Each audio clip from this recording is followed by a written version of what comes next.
Hi everyone, my name is Abby and today I'm going to be doing a tutorial on how I use and work with watercolors. Now before I say anything else, I want to tell you that the paper that I'm using is the Strathmore watercolor paper, and the watercolors I will be using are the Jane Davenport ones, and they come in little half pans. They are not liquid. So yeah, and I'm just using a regular pencil. So that is what I want to say. So now let's get into what I am drawing. I want to draw a little flowers in a vase surrounded by more grass and flowers, mainly because I've been really into drawing lilacs lately, or just flowers, orchids, stuff like that.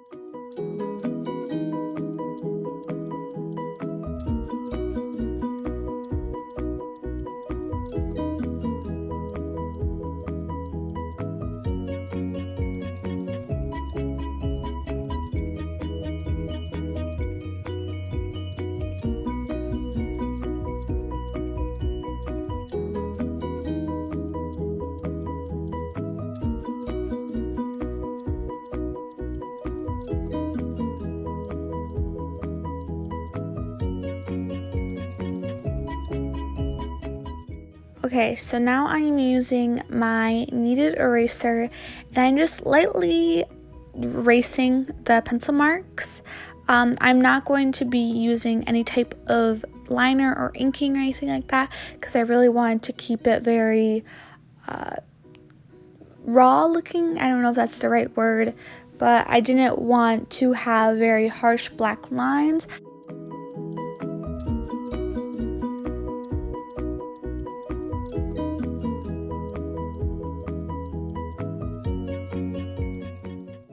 So right now I'm using the colorful palette that Jane Davenport, it's the blue one. I'm using a very watered down bright yellow. This is the light wash I'm going over right now.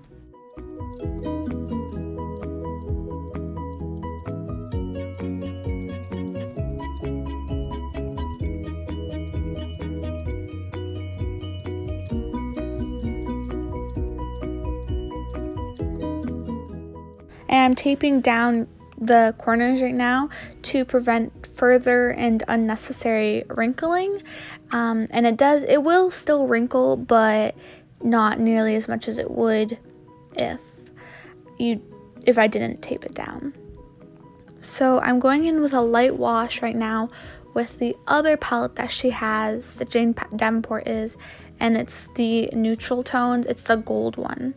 Now, if I had to recommend for starting off with the first one, like if you could only get one, which one to get first, it depends. If you draw a lot of flowers, I would definitely recommend the blue palette, which is full of the colorful colors. But if you draw more people or buildings or just stuff where you don't use a lot of color, definitely go for the neutral tones. It really depends on what you think you'll use more. I first got the neutral tones because at the time I was drawing more people, but then I later got the colorful ones once I got more into flowers. So yeah. And I'm starting off a light wash with everything, so that's including the flowers, the vase, and this part is really, I'm using a big brush. I'm using the same brush for everything because this stage is not about being perfect into your lines. In fact, I actually like going outside the lines just to make it more rough and neat, or not neat, I should say, and like you actually made it, to make it imperfect. And so I'm just going a very light wash over everything just to get color down. And the green that I used for the middle strip of color on the vase, I mixed my own green because I used a red toned brown and a golden toned brown from the neutral tone palette.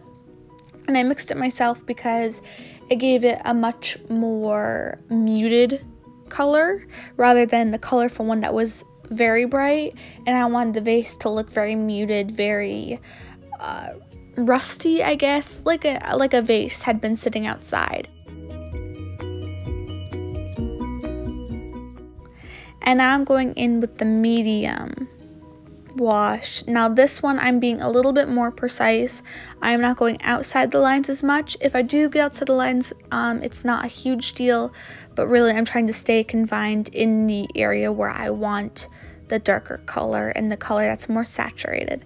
So I'm basically, you can't see, but I have a palette off to my right, and I keep just adding more and more pigment into the watered down color.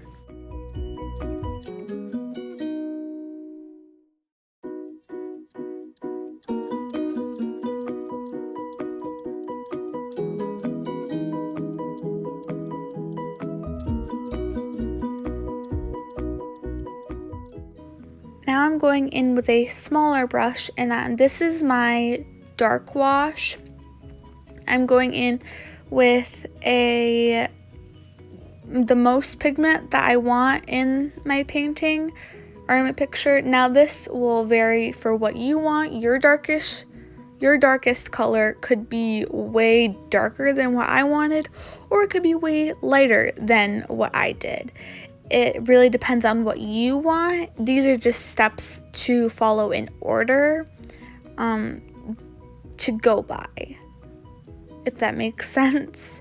So basically, if you want your color palette to be way darker, your lightest color would probably be much darker than mine's was. But I knew that I wanted it to be very light, bright color scheme, but it wouldn't be the same. But the steps themselves stay the same throughout every drawing and how the order is, because if you were to start off with the darkest wash first, it's very hard to get a lighter medium out of that. To, like, you can use water and water it down, drag the pigment away from certain spots, but you still have that dark color there, and it's hard to do. It's much easier to do it in the lightest to darkest steps.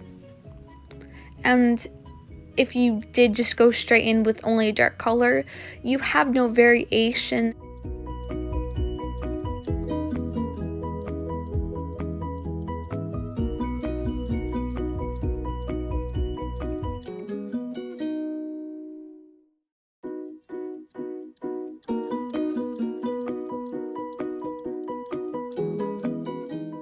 If you have only dark color or only a light color, it's just not very realistic, unless you're doing a very cartoony style, which then it's just one flat color.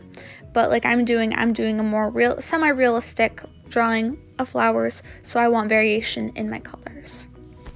So for the lilacs, they're not really lilacs, but purple flowers, I went in with a tiny brush again, and I went in with the darkest purple that I wanted, and I did the little details. Now your darkest wash can not only be used for shadows, but for actually drawing in the detail, and that's why I didn't want to use a black inking pen, because I knew I wanted to create the details and outline it through the darkest pigment in the watercolor.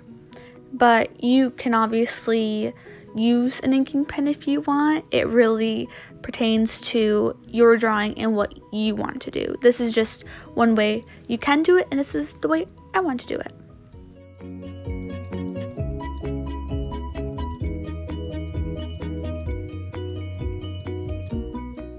And I use that green from the strip on the vase, and I incorporated that with the vines that were hanging down from the side to make it match and flow a bit together. Now I'm using more pigment, a little bit more pigment in the yellow I used before, because I knew I wanted the background to still be light, but I just wanted some depth, so that's what I did.